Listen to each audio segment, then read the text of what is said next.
Assalamu alaikum. Comme vous le savez, Islam Educ prend un nouveau tournant et nous lançons un nouveau concept, les Muslim Meetings, qui sont des échanges avec des musulmans autour des sujets d'actualité, des thématiques du quotidien traitées à travers un prisme religieux. L'objectif est de partager leur expérience, leurs moments de doute, leurs réussites, mais aussi la réalité du quotidien. Encourager les musulmans à s'émanciper grâce à un apprentissage et une remise en question permanent. Inspirer les musulmans pour réussir dans la vie d'ici-bas et dans l'au-delà. Insuffler une dynamique et démystifier le mythe de la réussite.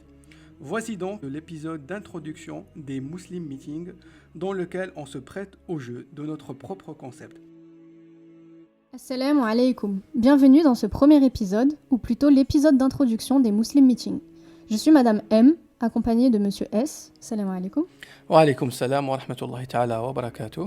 Alors nous sommes le couple derrière Méthodique Muslim, anciennement plus connu sous le nom Islam Educ, et on a décidé de se prêter au jeu de notre propre concept. Donc aujourd'hui on va échanger tous les deux pour se présenter un peu plus en détail, enfin plutôt toi, Exactement. et expliquer le concept des Muslim Meetings aux personnes qui nous écoutent. Parce qu'il est vrai qu'on est très présent sur Instagram, mais on reste assez discret sur notre vie et nos personnes. D'ailleurs, c'est la première fois que vous entendez ma voix, et peut-être même que vous découvrez mon existence. Alors, pas trop stressé ? Pas du tout. Ok, bon bah bismillah alors. Est-ce que tu peux nous en dire un peu plus sur toi ?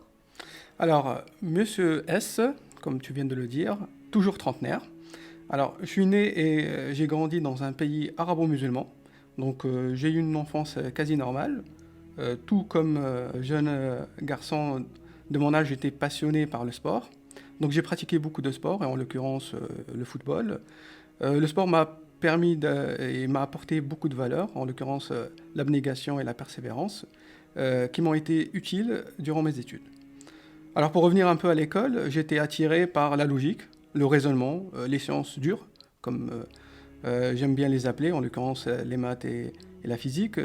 Je prenais un plaisir à résoudre des problèmes, à défier et challenger mes collègues, les profs, au sein du collège et du lycée. C'était un jeu pour moi et une partie de plaisir. Du coup, j'ai suivi la filière S, spécialité mathématiques, jusqu'au bac. D'ailleurs, petite anecdote, hein, le jour du bac, le jour du résultat, j'étais en train de jouer au foot au lieu d'aller regarder mes résultats. Par la suite, j'ai eu un parcours, on va dire, atypique. Donc, j'ai pu intégrer le corps des officiers de la marine, qui m'a permis notamment d'avoir une certaine maturité assez jeune. Donc, par la suite, j'ai fait les classes préparatoires aux grandes écoles d'ingénieurs, donc en l'occurrence Mathsup, Mathsp, ce qui m'a permis d'intégrer une école d'ingénieurs, et en l'occurrence de venir en France. Et par la suite, donc, j'ai poursuivi et j'ai complété tout cela avec des masters, notamment pour avoir une double compétence en ingénierie et en management. Ce qui m'a permis notamment de décrocher mon premier job. Sans oublier que durant mes études, j'ai effectué, comme beaucoup d'entre nous, des petits jobs, donc en l'occurrence la plonge, les inventaires, etc. Mais surtout, j'ai donné des cours de maths et d'arabe pendant une dizaine d'années, parce que j'aime bien transmettre et j'aime bien voir le résultat de mes travaux, en quelque sorte. Donc, une fois que j'ai intégré le monde du travail, donc j'ai commencé par le conseil, en l'occurrence dans tout ce qui est pilotage et stratégie. Par la suite, j'ai embrayé sur la partie chefferie et direction de projet.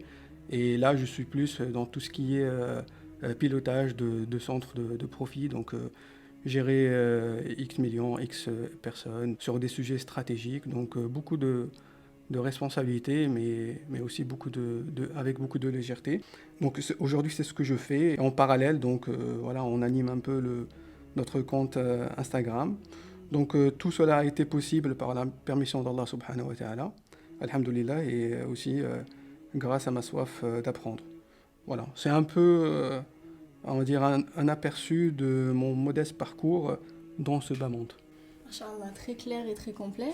Et du coup, dans tout ça, quelle place a la religion dans ta vie ? Alors, très bonne question. La religion occupe toute la place dans ma vie. En fait, c'est ma boussole, c'est ce qui me permet de fixer le cap, donc de définir le périmètre de mes activités. donc à savoir l'illicite, etc. En vrai, en fait, je vis avec, donc je me réveille avec, je me comporte avec, donc elle m'éduque et elle me permet aussi d'éduquer les autres. Elle m'accompagne durant toutes les phases de ma vie. Donc j'aime bien dire aussi que je suis musulman par choix et conviction. Bien que je suis né dans un pays musulman, mais je suis parti seul chercher les réponses à des questions que je me posais quand j'avais de mémoire 11-12 ans. On va dire que durant ce parcours de recherche, j'ai eu de la chance d'être arabophone, donc de maîtriser la langue littéraire arabe.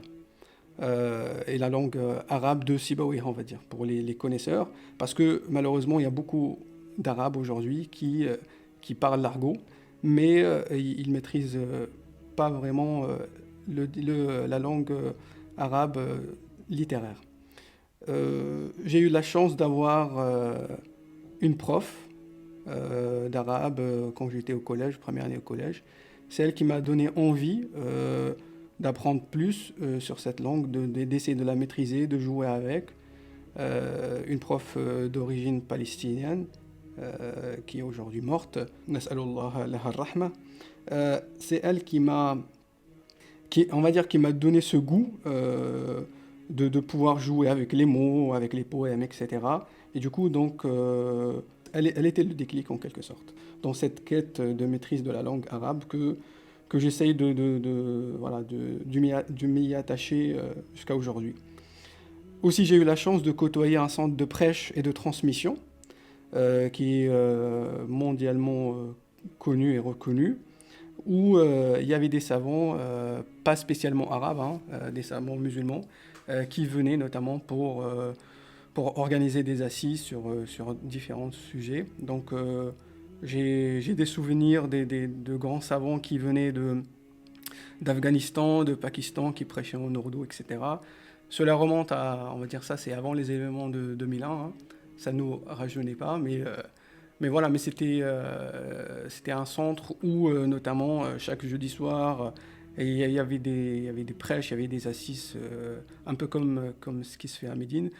Il y avait des assises aussi au quotidien, notamment après l'Asr, pour toute la partie de la science du hadith, et de même après le Maghrib pour tout ce qui est Coran. Donc voilà, donc pour moi c'était une réelle chance. Je pense qu'à l'époque je me rendais pas du tout on va dire, de cette chance.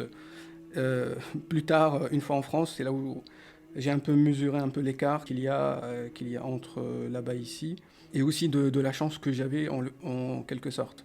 Ajoutant à tout cela, en fait, le fait de suivre un peu les études des sciences religieuses et islamiques à l'école, donc on va dire depuis mon adolescence, donc c'est un apprentissage au quotidien, notamment grâce à l'arabe. Faut pas oublier que l'arabe reste quand même l'élément indispensable pour apprendre la religion, comme disait Omar ibn al-Khattab, il faut commencer par apprendre l'arabe. Et du coup, voilà, donc depuis mes 11-12 ans, en fait, tous les jours, j'essaie d'en apprendre davantage grâce à des savants. Malheureusement, il y en a beaucoup qui sont morts. Nas'alullah lahum ar-rahma. Et bon, il y en a quelques-uns qui sont encore vivants, qui essaient d'animer ça aujourd'hui via les réseaux, YouTube, etc., ou leur propre site. Donc j'essaie d'assister à leur assise. Et voilà, et j'essaie de même d'en faire bénéficier un peu les personnes intéressées, notamment sur des sujets ou bien des questions liées à la religion, mais surtout liées à des moments de la vie. Alors je confirme, il ne se passe pas un jour ou serait-ce même une heure sans que tu sois en train d'apprendre. Et d'ailleurs j'en profite pour dire que j'apprends des choses en même temps que vous qui nous écoutez aujourd'hui, parce que j'étais pas du tout au courant de cette prof palestinienne, Allah yarahma. Donc j'apprends des choses aussi. Et donc en fait ce qui s'est passé c'est que tu as créé un compte Instagram pour partager tout ça ou qu'est-ce qui s'est passé? Pas du tout. Pas du tout. En fait, on va dire, on a créé ce compte Instagram Islamiduc, on va dire une partie à cause de toi, ou plutôt maintenant on peut dire grâce, si on voit un peu les retours positifs des personnes, alhamdoulilah. Mais voilà, mais moi j'ai toujours été contre le fait de partager on va dire, des sujets sérieux, que ce soit lié à la religion ou d'autres, hein, d'ailleurs, sur les réseaux, parce qu'on est vraiment dans un mode passif. Et pour moi, pour apprendre et approfondir un sujet et le traiter d'une manière très complète et de bout en bout, bah, il n'y a pas mieux que la démarche en mode actif. C'est-à-dire d'aller soi-même chercher l'information, se poser un panel de questions et aller fouiner petit à petit en quelque sorte pour se créer une chronologie, pour se créer sa propre histoire qui, à ce moment-là, elle va être ancrée dans notre subconscient. Et à ce moment-là, ben, on pourra nous-mêmes transmettre cette information. Le fait d'être sur les réseaux sociaux, ben, en fait, on ne fait que capter des informations que l'émetteur lui-même a décidé de divulguer, parfois des informations qui n'ont aucun lien. Et du coup, dans notre mémoire, ben, en fait, il n'y a pas ce cheminement, c'est une consommation très superficielle et on finit très rapidement par l'oublier et du coup, bah, il n'y aura pas de transmission. Et du coup, pour moi, c'est un danger d'un point de vue transmission parce que l'objectif aussi, c'est d'apprendre pour transmettre. Du coup, voilà, donc l'objectif, c'est que pour moi, il faut toujours chercher à comprendre et apprendre de bout en bout pour transmettre et aussi pour avoir, comme je dis moi, on va dire, cette jouissance intellectuelle en quelque sorte qui va nous permettre d'apprendre davantage et d'aller en profondeur sur d'autres sujets annexes. Alors, pour revenir sur le compte Islamiduc, donc voilà, donc j'estime que mine de rien, c'est une bonne expérience. On a réussi à répondre à un besoin, à traiter des sujets de bout en bout, à accompagner des personnes et répondre à leurs questions, à aider des gens dans leurs épreuves, parfois de la vie, parfois dans des moments importants. Donc on va dire, on a vécu quand même des bons moments avec vous. On a essayé et on a aussi grâce à vous, à vos retours, à vos feedbacks et aussi grâce à notre autocritique de pouvoir s'améliorer, de pouvoir traiter un sujet de bout en bout, de la vie de chaque jour, néanmoins à travers un prisme religieux. Et ça, notamment grâce à une méthode qui est claire, voilà, qu'on a pu mettre en place via des schémas, des designs. Voilà, toi-même, vu que tu y participes, donc tu en pourras toucher deux mots. Mais voilà, comme toute bonne chose, il y a le revers de la médaille en quelque sorte. Donc voilà, donc c'est ce qui nous a poussé un peu à prendre du recul après Ramadan dernier, notamment parce que bon, on a constaté quand même qu'il y a pas mal de vols de nos postes, des copier-coller, etc. En prenant soin de bien cacher la source en fait. Et cela cause un problème. Donc comment réagir? Donc il y a deux options, hein. C'est soit l'indifférence, soit essayer de trouver une autre façon de faire. Beaucoup peuvent être partisans de l'indifférence, en tout cas pas moi, pour la simple et bonne raison que je ne conçois pas voilà, de rentrer dans ce cycle du nivellement par le bas. Donc je pense qu'à un moment donné, il faut réagir. Il faut réagir déjà pour diverses raisons. Premièrement, et la plus importante, c'est une question de responsabilité. Parce que tout ce qu'on partage, c'est le fruit de l'apprentissage, d'un travail de mise en forme, de design, etc. Et surtout de cohérence et de complémentarité. Il y a une complémentarité entre les posts, les commentaires, les stories, les questions en commentaire et surtout la partie invisible, les questions qui sont en DM, en privé. Et du coup, si le post il est juste copié comme ça d'une façon orpheline, en fait, il perd tout son sens. Et le risque, c'est qu'il y ait une mauvaise incompréhension qui peut être liée à la personne qui reçoit ou liée à nous-mêmes. Donc c'est une grande responsabilité.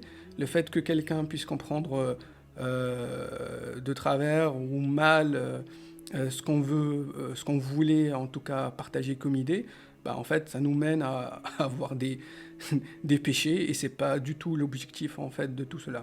Et ce qui nous a poussé à penser à cela, c'est notamment les questions qu'on reçoit, surtout en message privé, quand on publie des posts, etc. Il y a beaucoup de questions, et on va dire, c'est ce qui nous permet, de progresser, de s'améliorer, certes, mais c'est là où ça nous permet aussi de faire un peu, on va dire, on peut l'appeler ça, le service après-vente, c'est-à-dire que de pouvoir apporter plus de clarté, de répondre à des questions, etc., liées à ce post, d'une manière un peu plus précise et personnalisée. Et du coup, si on perd, on va dire, cette notion-là, on ne va récolter que des péchés, et c'est pas du tout l'objectif. Le deuxième point, c'est aussi qu'il ne faut pas l'oublier, certes c'est gratuit, mais gratuit ne veut pas dire que c'est disponible et que on peut faire ce qu'on veut et qu'il n'y a pas une propriété intellectuelle, pas du tout. Il y a beaucoup d'heures de travail derrière, que ce soit d'un point de vue apprentissage, et ça, on ne peut pas le quantifier. Je ne peux pas quantifier combien j'ai passé du temps sur un sujet donné. Il y a des sujets, typiquement, sur lesquels je suis resté parfois 2-3 ans de ma vie, tous les soirs, étudier sur un seul et même sujet. Donc voilà, juste pour vous donner un exemple. Et aussi, il y a un vrai travail derrière de mise en page, de mise en cohérence, de chercher la bonne couleur, le bon mot, le bon synonyme, etc. Que toi, en l'occurrence, tu passes beaucoup de temps parfois. On peut mettre 4 heures pour un post. En général, c'est la moyenne, c'est 3 heures, 4 heures pour un post, pour un réel, etc. Et je trouve un peu que c'est dommage que tout ce travail-là puisse être pris comme ça, juste pour, soi-disant, parce que c'est du rappel, et le rappel profite aux croyants. Et ça, malheureusement, c'est un verset du Coran, certes, mais elle n'est utilisée qu'en France, malheureusement, parce que ce problème-là de pomper, de compier, etc., ça n'existe pas, en tout cas d'un point de vue religieux, dans d'autres pays, parce que les gens y craignent Allah. Si on craint Allah, on ne va pas aller copier, etc. Au contraire, la religion, elle nous incite à exceller dans tout ce qu'on fait, à travailler, à produire, à concevoir. Le prophète sallallahu alayhi wa sallam, il a dit Rahimallahu abdan amila amalan fa atqanah. Allah, il bénit quelqu'un quand il fait quelque chose, qu'il essaye de le parfaire et de le faire, on va dire, dans le moins de détails, d'une manière de viser l'excellence. Alors que là, aujourd'hui, moi, je ne peux pas, en tant que musulman croyant, je ne peux pas promouvoir, en fait, la médiocrité, en quelque sorte. Parce que aller copier, etc., reflète un peu le niveau intellectuel de la personne. Et le prophète sallallahu alayhi wa sallam, il a dit aussi إِذَا قَامَتِ السَّاعَةُ وَفِي يَدِ أَحَدِكُمْ فَسِيلَةٌ فَلْيَغْرِسْهَا. Donc là, il nous incite fortement, notamment, à travailler. Donc le hadith, en quelque sorte, le prophète sallallahu alayhi wa sallam, il nous dit que si c'est le jour du jugement et quelqu'un d'entre vous, il a une graine dans sa main, qu'il la plante. Ça veut dire que, et ça c'est la force de l'arabe, c'est toujours de donner des versions imagées, en quelque sorte, ça nous incite à travailler, à produire, et ça nous incite pas du tout à les copier, en fait. Man rachana falaysa minna, en fait, celui qui magouille, qui pompe, qui arnaque, peu importe, en fait, il n'est pas de notre communauté, en fait. Et c'est la raison pour laquelle, en fait, moi et nous, en l'occurrence, je peux pas laisser ça comme ça dans l'indifférence. Au contraire, ces gens-là, il faut les éduquer, il faut trouver des moyens de leur montrer en quelque sorte qu'ils sont dans le faux, de pouvoir les accompagner pour aller dans le vrai, et qu'on puisse tous ensemble s'émanciper. Parce que je suis toujours à la recherche de l'émancipation collective. Et en quelque sorte, voilà, ce qui nous a poussé un peu à prendre un peu de recul, de penser à autre chose d'une manière différente et à un autre projet. C'est ça, en fait il y a un point que tu as cité qui est assez important, c'est l'assimilation au contre-appel, parce que c'est vrai que sur Islam Édu, même des proches nous voient comme un compte plutôt rappel. Alors certes on traite du religieux, mais on le traite d'une façon très très cartésienne, très travaillée. On vient pas juste poser un verset du Coran ou poser un hadith et repartir, non. C'est vraiment tout un sujet qui est traité, schématisé, et de bout en bout. C'est exactement, c'est un sujet qui est pensé, qui ne sort d'aucun livre, parce que les livres aujourd'hui, ils traitent d'un sujet d'une manière partielle, pas de bout en bout, et aussi parce que tout simplement, on est contre. En fait, je ne vois pas ma valeur ajoutée de venir et de faire un copier-coller d'un chapitre ou d'un livre. Déjà, premièrement, c'est illégal. Et deuxièmement, même dans notre religion, c'est illicite. Donc voilà, si on veut partager quelque chose, on peut lire, on peut comprendre, on peut la mastiquer et la digérer avec notre sauce, et comme ça on transmet. C'est comme ça qu'on partage. On ne peut pas venir juste copier-coller des paroles d'un auteur, en quelque sorte. Tout à fait. Et justement, en fait, Moi, parce que c'est pas moi qui avais trouvé le nom Islam Éduc, c'était toi. Et depuis le début, comme je te l'avais toujours dit, j'avais une gêne par rapport à ce nom, quelque chose qui me dérangeait. Et bon, c'est pas mon Muslim Meeting, mais moi j'ai fait des études en commerce et marketing international. Et suite à tous ces problèmes de vol et tout, juste après le ramadan, en fait j'ai une espèce de révélation en me disant, en fait le problème c'est le nom. Parce que Islam éduque, le mot islam, sur les réseaux sociaux renvoie beaucoup au contre-appel tout simplement. Je suis tout à fait d'accord avec toi que dans l'inconscient des gens, en fait, le mot islam, en fait, qui est un mot très très noble, renvoie à quelque chose de très réducteur. En l'occurrence, c'est un conte de rappel, c'est-à-dire que c'est un partage de hadith ou d'un verset du Coran. C'est purement religieux. Purement religieux, mais sans apporter d'exemples, de clarification, de contexte, sans faire le lien avec un sujet de la vie de tous les jours. Et du coup, donc, dans la tête des gens, c'est quelque chose qu'on peut consommer très facilement et qu'on produit aussi très facilement, qui est loin d'être le cas aujourd'hui. C'est ça. Et puisque je m'adresse à un pur scientifique, quand j'ai découvert ça, j'ai dû démontrer ma trouvaille. Et en fait, il suffit de faire une simple recherche sur Instagram en tapant islam pour voir que c'est bien pratiquement en 90% que des contre-appels.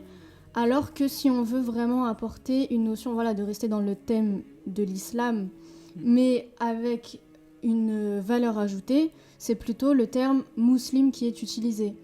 Et pareil, ça c'est démontrable très facilement avec une simple recherche. Non, mais je suis tout à fait d'accord avec toi. Après, moi, personnellement, je vois pas, je vais me répéter peut-être, mais je vois pas l'utilité d'avoir des screenshots d'un hadith ou d'un verset. Moi, je conseille à toute personne qui souhaitent faire ça, tout simplement d'aller lire le Coran, de se réserver des créneaux tous les jours, en fait, ou tous les 2 jours, bon, peu importe, mais quand même le Coran doit être notre compagnon, notre premier compagnon en quelque sorte, d'aller le lire, de pouvoir méditer, d'acheter les circonstances de révélation pour pouvoir comprendre en fait Asbab Nuzul, donc les circonstances de révélation de chaque verset, d'avoir le jardin des vertueux pour avoir on va dire tout ce qui est hadith avec des explications, etc.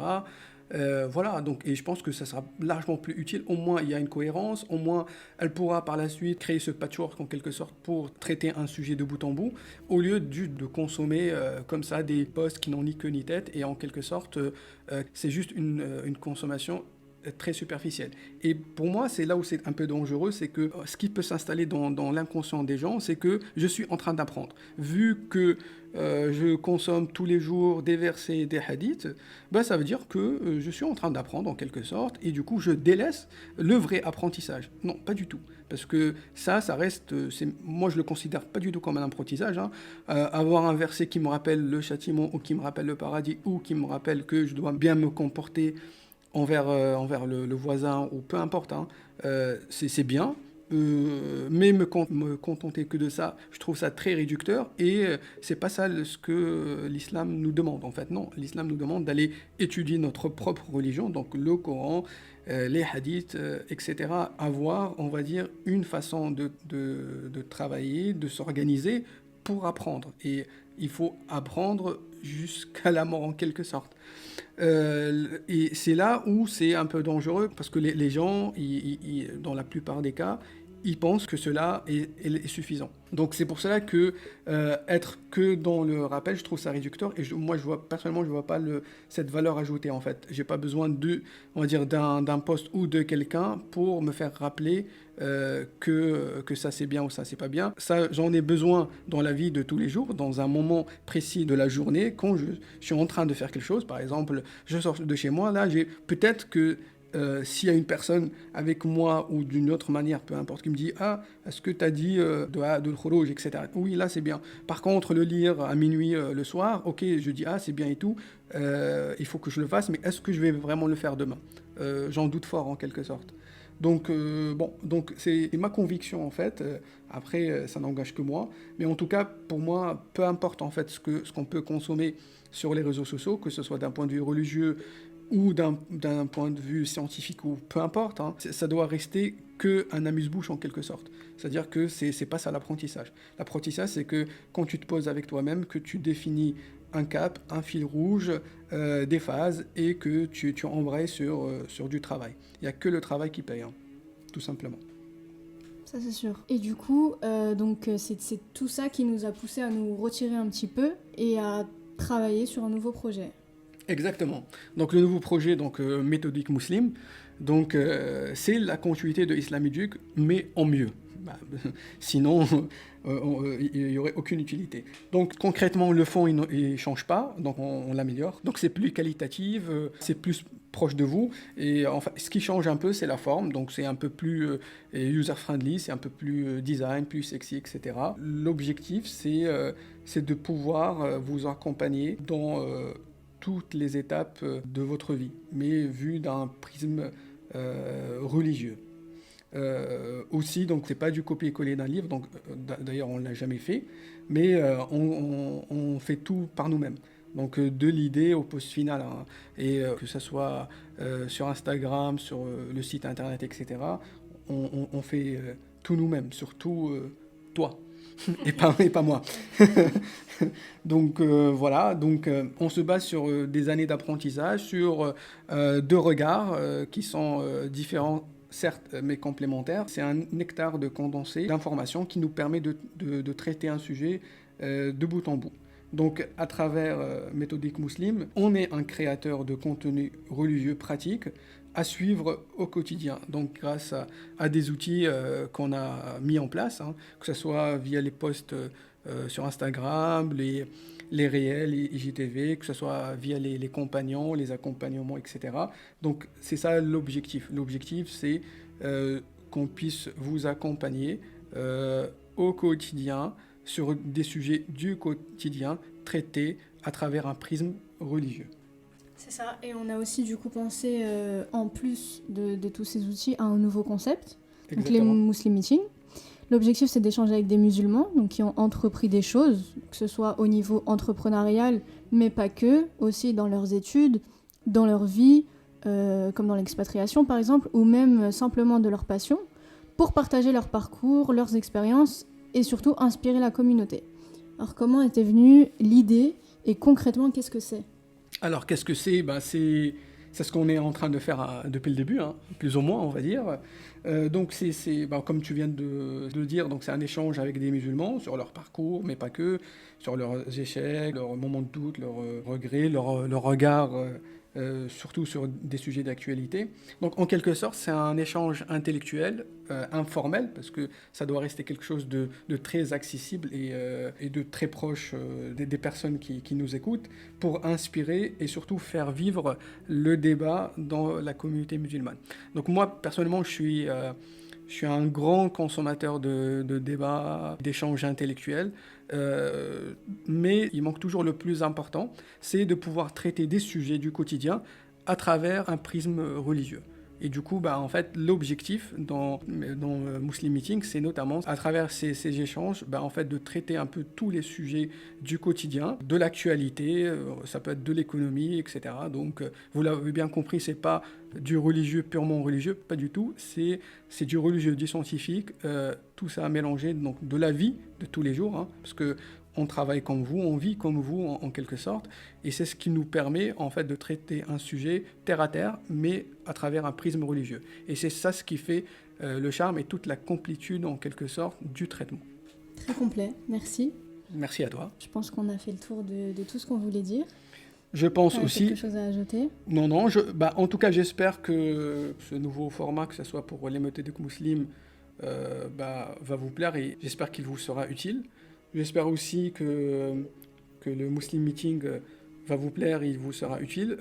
C'est quelque chose de nouveau, donc je suis convaincu qu'on ne pourra que s'améliorer. Mais je pense qu'il faut commencer, donc on va commencer avec ce format, avec ce nouveau concept. Et j'espère que tout cela va faire bouger les lignes surtout. Parce que l'objectif, c'est de voir notre communauté viser l'excellence, s'émanciper, et produire et concevoir, et surtout avoir et garder ses propres valeurs, qui nous sont très chères et qui nous ont été transmises par notre prophète, sallallahu alayhi wa sallam.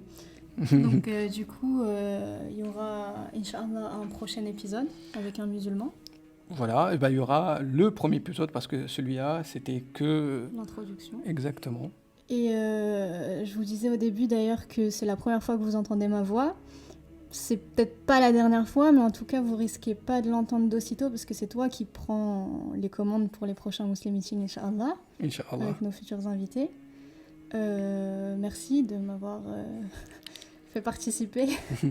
Tu t'es incrusté, tu t'es imposé en quelque sorte. Non, en fait, il fallait quelqu'un pour cet échange. Exactement. Et on voulait que cet échange soit le plus naturel possible.